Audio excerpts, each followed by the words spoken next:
It's very exciting and very unusual, I think. We see mega houses going up on particularly this part of the Cape all the time. We're doing the reverse. We're taking houses down and returning, we hope returning the island to something approximating the way it was before colonists arrived on Cape Cod.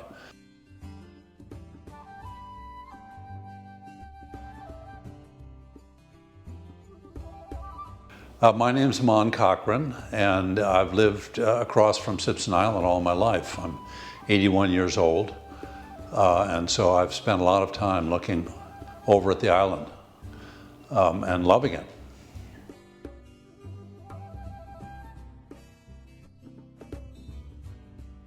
Sipson Island is the heart of Pleasant Bay. There are 4 communities adjacent to this island.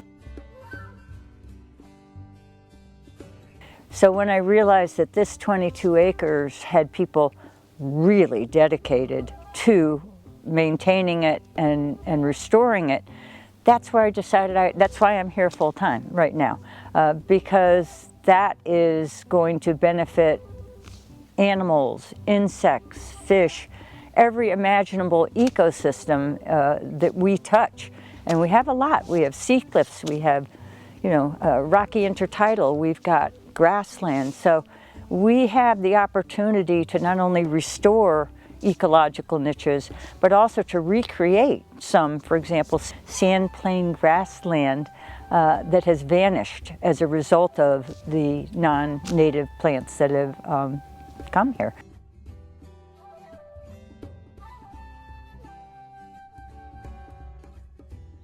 Well, I've done a lot of work in the area of climate change. It's very clear that over the last 200 years or so, we humans have done incalculable damage to the planet. And so we need to find ways to change our relationship with nature. Something that's special about Sipson Island in Pleasant Bay is that it's much closer to the mainland than any of the other islands. And so in that sense, it is truly accessible. And yet when you get out there, you're very aware that you've left the mainland, that you're free in some psychological sense. Last year, I joined the removal and renewal task force on the board, and I've been working mightily with that group and have just created or reestablished the Land Management Committee that is responsible for managing these 22 acres. So no one had really been maintaining the properties, and if you know bittersweet or honeysuckle or any of our invasives here, you know how quickly they move across large swaths. So identifying those and coming up with a master plan became the most critical aspect.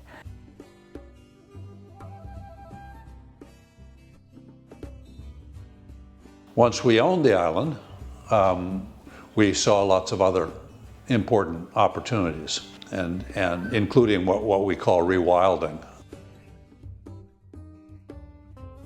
I should say that we stand on the shoulders of giants, in the sense that the previous board did a lot of the prior planning, a lot of the organizing, got all the permits that Orleans, town of Orleans required, did all of that. So for us, it was, in a sense, the easy part. The process was well underway.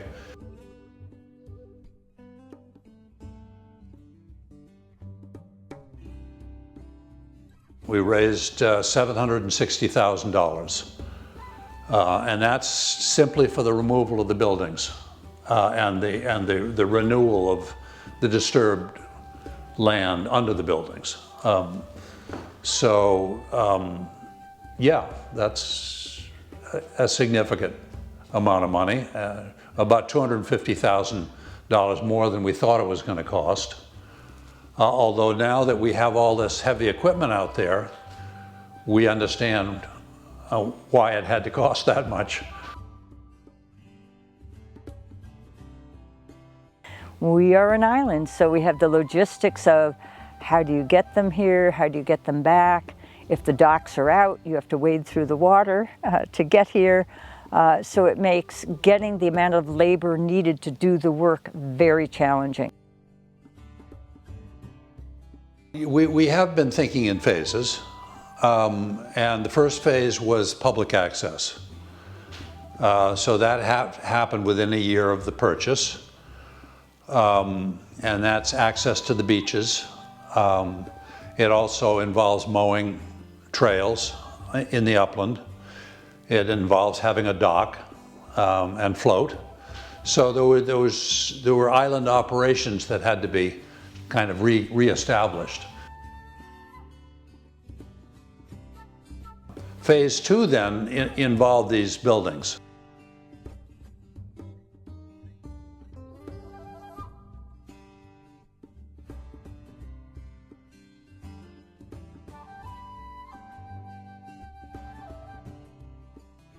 We were surprised that when the previous owners left, they left a lot of materials in the buildings. When I got on board and walked into one of those houses, I was absolutely shocked.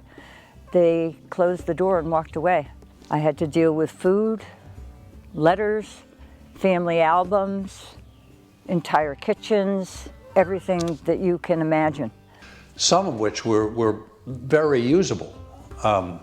And so we got in touch with Habitat for Humanity and worked out an arrangement with Habitat where we stripped the buildings as much as possible of materials that could be useful to them.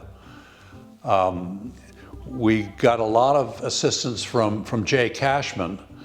Jay has a barge, and they came over in June, and we loaded the barge up 5 or 6 times with kitchen cabinets, with furniture, with doors, all the interior doors from each of the 3 buildings.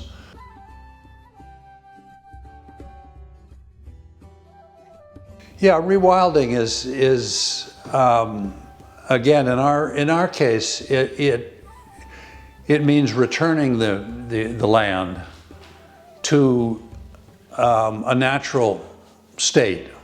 And a lot of that has to do with removing the human footprint.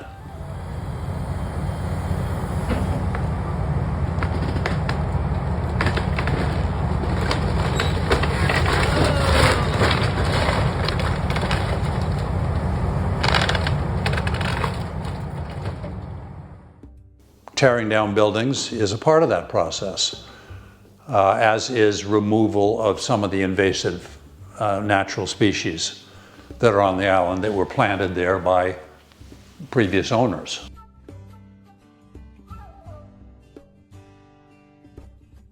I mean, the most invasive species on the island was humans, and they built, in one case, a very large house.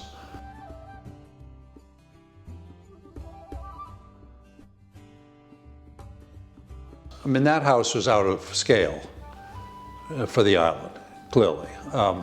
At the same time, when you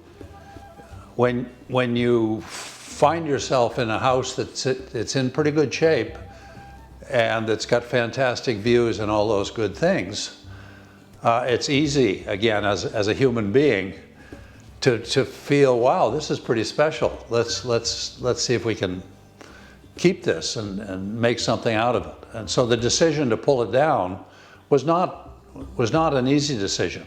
There were certainly folks arguing, well, my God, this beautiful house, we're not just going to tear it down. Can't we turn it into an educational center or something, or a scientific something? But the more we thought about it, the more we realized that maintaining a house or more than one building on an island is a major undertaking.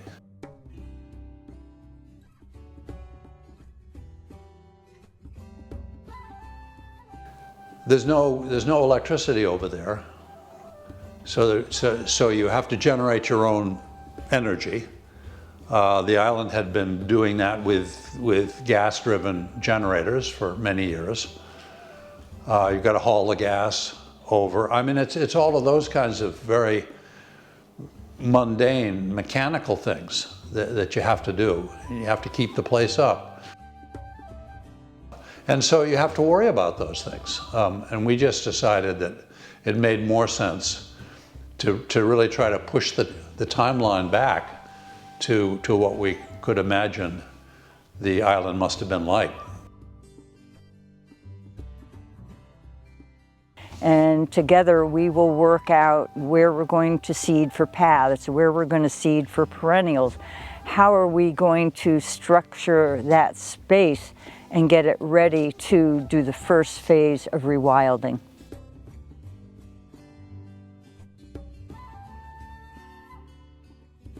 The biggest challenge actually has been the fact that the island sits in really pretty shallow water. So getting the necessary equipment onto the island has been a challenge. We've been working with the Robert B. Auer company, and the company won the bid for this job, largely because they had access to barges that could navigate the shallow water.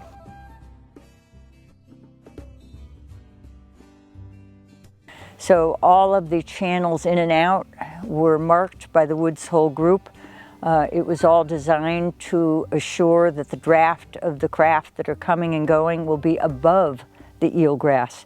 So the hope is that with that enormous 40-foot bridge that is used from the barge out to the land, that we will in fact not affect any eelgrass.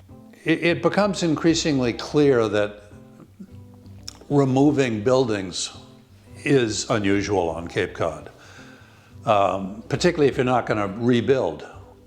So yeah, we see buildings torn down in our 4 towns, but immediately something usually bigger replaces them.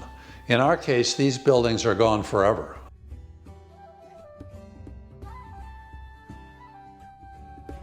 We imagine what it must have been like 300 years ago, 350 years ago. The colonists bought the island or acquired the island from the indigenous residents in 1711. It was a group of 12 colonists that bought this entire area, including the island, back then. And so it's been private for over 300 years. It was the only private island in Pleasant Bay.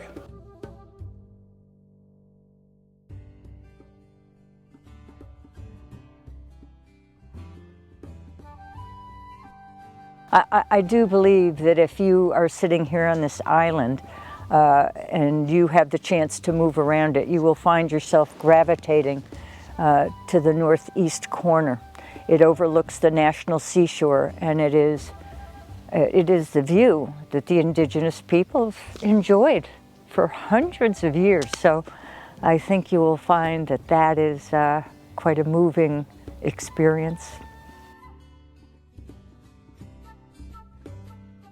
And phase 3 will be land management, basically. So there are a lot of invasive species, some of which were brought over by the previous owners, ornamental plants, and others of which have blown over or been brought over by the birds in the form of seeds, like bittersweet, and bittersweet being the dominant invasive. So we've already begun to launch the process of doing an island-wide plan to figure out exactly where we need to intervene. in those ways. And we'll be doing that aggressively over the next couple of years. But then the next step has to be, how do you restore ecological functioning on an island which basically has no understory of native plants?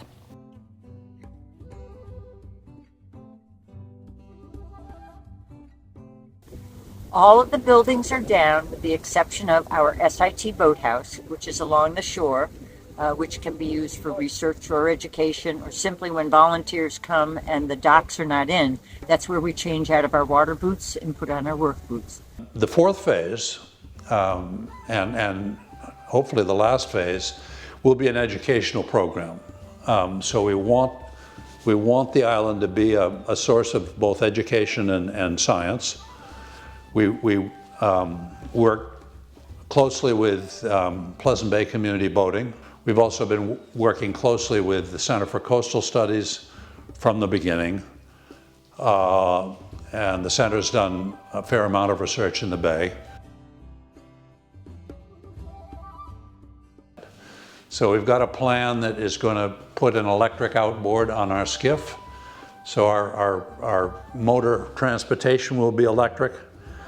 We've got solar panels that we saved from one of the buildings that will charge some batteries that we've also been given by Pleasant Bay Community Boating and serve as a charging station on the island. We've bought an electric rider lawnmower that will be charged at the charging station.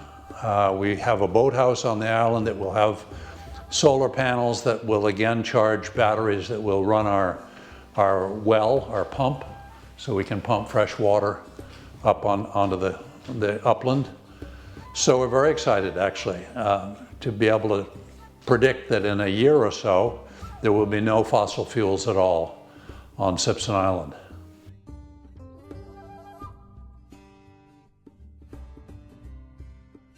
We think that we're creating an environment that